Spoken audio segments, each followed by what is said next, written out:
Assalamualaikum warahmatullahi wabarakatuh. Perkenalkan, nama saya Mizabur Rahma, MPM 02111947 dari kelas manajemen 5L. Di sini saya akan mempresentasikan tentang budaya organisasi dan manajemen perubahan pada PT Indofood Sukses Makmur Tbk. Yang pertama ada sejarah PT Indofood Sukses Makmur Tbk. PT Indofood CBP Sukses Makmur Tbk, dahulu PT Indofood Sukses Makmur Tbk, PT Gizindo Prima Nusantara, PT Indo Sentra Pelangi, PT Indo Biskuit Mandiri Makmur, dan PT Cipta Kemas Abadi, merupakan produsen berbagai jenis makanan dan minuman yang bermarkas di Jakarta, Indonesia. Perusahaan ini didirikan pada tahun 1990 oleh Sudono Salim dengan nama Pangan Jaya Inti Kusuma yang pada tahun 1994 menjadi Indofood.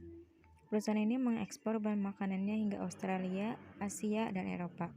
Akhir tahun 1980, PT Indofood mulai bergerak di pasar internasional dengan mengekspor mie instan ke beberapa negara ASEAN, Timur Tengah, Hong Kong, Taiwan, Cina, Belanda, Inggris, Jerman, Australia, dan negara-negara di Afrika. Pada 21 Maret 1998, PT Indofood CBP Sukses Makmur Tbk memperoleh sertifikat manajemen mutu ISO versi 9001 yang diserahkan di Jakarta pada 3 Maret 1999. Kemudian pada 5 Februari 2004, PT Indofood diperoleh sertifikasi ISO 9001.2000 dari Badan Akreditasi SGS International of Indonesia. Hal ini ditunjukkan melalui slogan yang terdapat pada logo Indofood, The Symbol of Quality Foods, atau lambang makanan bermutu, yang mengandung konsekuensi hanya pada produk bermutu yang dihasilkan. Produk bermutu tidak hanya dibuat dari bahan baku pilihan, tetapi diproses secara higienis dan memenuhi unsur kandungan gizi dan halal.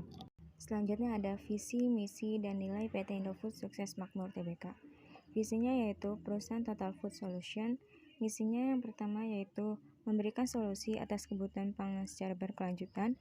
Yang kedua, senantiasa meningkatkan kompetensi karyawan, proses, produksi, dan teknologi. Yang ketiga, memberikan kontribusi bagi kesejahteraan masyarakat dan lingkungan secara berkelanjutan. Yang terakhir, meningkatkan stakeholders values secara berkesinambungan. Nilainya yaitu, dengan disiplin sebagai falsafah hidup, kami menjalankan usaha kami dengan menjunjung tinggi integritas. Kami menghargai seluruh pemangku kepentingan dan secara bersama-sama membangun kesatuan untuk mencapai keunggulan dan inovasi yang berkelanjutan. Ini ada analisis SWOT PT Indofood Sukses Makmur Tbk. Yang pertama ada strength atau kekuatan, yaitu keahlian dalam cita rasa Indonesia, produksi rendah biaya, jangkauan distribusi luas, kecepatan dalam menjangkau konsumen, dan brand yang sudah terkenal. Yang kedua ada weakness atau kelemahan, yaitu terlalu banyak brand yang dikeluarkan, terlalu banyak inovasi rasa yang dibuat oleh Indofood, dan permintaan pasar yang belum terpenuhi. Dan ada opportunity atau peluang, yaitu melakukan ekspansi ke luar negeri, melakukan join dengan perusahaan yang memiliki produk yang sejenis, dan melakukan diversifikasi terhadap produk lain. Dan yang terakhir adalah threat atau ancaman, yaitu ketatnya persaingan yang dilakukan pesaing dalam hal iklan maupun inovasi, tidak fokus terhadap satu jenis produk. Selanjutnya ada penerapan MSDM PT Indofood CBP Sukses Makmur Tbk.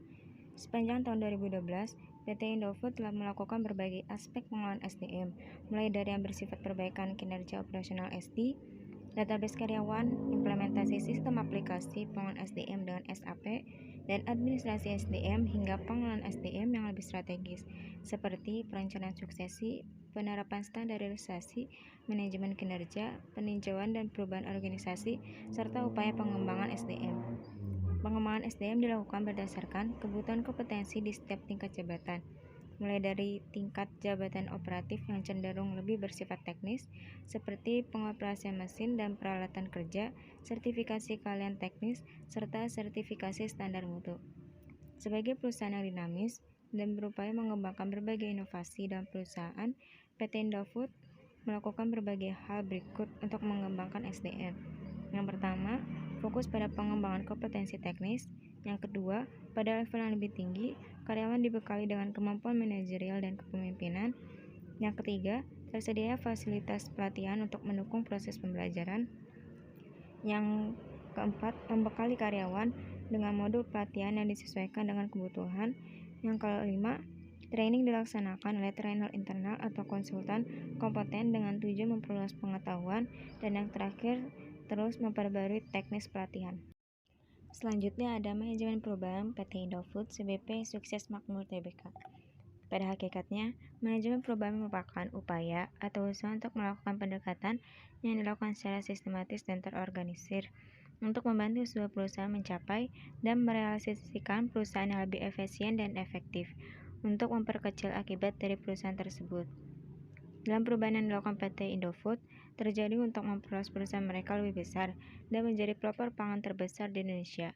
Maka dari itu, PT Indofood mempunyai tingkat disiplin yang tinggi bagi para staf dan karyawannya agar dapat lebih memajukan PT Indofood, serta berperan untuk membawa perubahan yang besar bagi perusahaan tersebut, sehingga dapat menaikkan profit dari PT Indofood itu sendiri.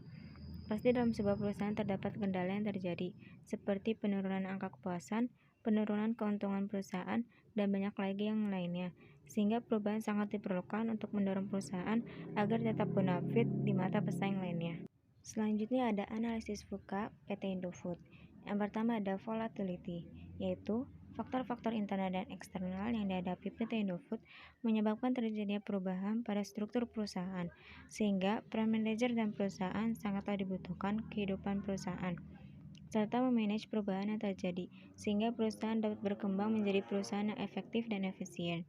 Yang kedua ada uncertainty. Terdapat kendala yang terjadi seperti penurunan angka kepuasan, penurunan keuntungan perusahaan, dan banyak lagi yang lainnya, sehingga perubahan sangat diperlukan untuk mendorong perusahaan agar tetap bonafit di mata pesaing lainnya.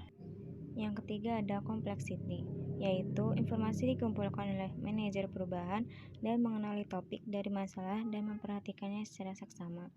Yang keempat ada ambiguity, yaitu PT Indofood juga berkembang isu-isu negatif yang menyebabkan penurunan penjualan di pasaran.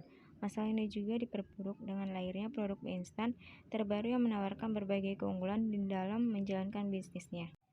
Selanjutnya ada strategi manajemen pada elemen marketing mix 4P. Yang pertama ada produk. Brand name yang digunakan adalah Indomie. Satu bungkus Indomie standar memiliki massa 85 gram dan terdapat 2 saset berisi 5 bumbu-bumbuan, yaitu kecap manis, saus sambal, minyak palm, bubuk perasa, dan bawang goreng. Indomie pun selalu berusaha memenuhi keinginan konsumen yang semakin banyak, terbukti dengan semakin bertambahnya variasi produk Indomie. Yang kedua ada price atau harga. Harga Indomie sangat murah dan terjangkau bagi semua kalangan masyarakat di Indonesia. Yang ketiga ada place atau tempat. Grup distribusi Indofood memiliki jaringan distribusi terluas di Indonesia, menembus sampai ke setiap sudut kepulauan. Gudang stok ditempatkan pada area-area yang memiliki outlet retail yang banyak, termasuk pasar tradisional, sehingga setiap gudang dapat melayani masing-masing area geografis dalam waktu yang sesingkat mungkin. Yang keempat ada promotion. Yang pertama ada tagline, yaitu Indomie Seleraku, dan iklannya yaitu billboard, iklan TV, dan sponsor acara. Dan yang terakhir adalah kesimpulan. PT Indofood Sukses Makmur Tbk merupakan salah satu perusahaan mie instan dan makanan olahan terkemuka di Indonesia. Pada awalnya, PT Indofood adalah perusahaan yang bergerak di bidang pengolahan makanan dan minuman yang didirikan pada tahun 1971. Akhir tahun 1980, PT Indofood mulai bergerak di pasar internasional dengan mengekspor mie instan ke beberapa negara. Dalam perubahan yang dilakukan oleh PT Indofood terjadi untuk memperluas perusahaan mereka lebih besar dan menjadi pelopor pangan terbesar di Indonesia. Maka dari itu, PT Indofood mempunyai tingkat disiplin yang tinggi bagi para staf dan karyawannya agar dapat lebih memajukan PT Indofood, serta berperan untuk membawa perubahan yang besar bagi perusahaan tersebut, sehingga dapat menaikkan profit dari PT Indofood itu sendiri. Pasti dalam sebuah perusahaan terdapat kendala yang terjadi, seperti penurunan angka kepuasan, penurunan keuntungan perusahaan, dan banyak lagi yang lainnya, sehingga perubahan sangat diperlukan untuk mendorong perusahaan agar tetap bonafit di mata pesaing lainnya. Sekian presentasi dari saya, kurang lebihnya mohon maaf. Wassalamualaikum warahmatullahi wabarakatuh.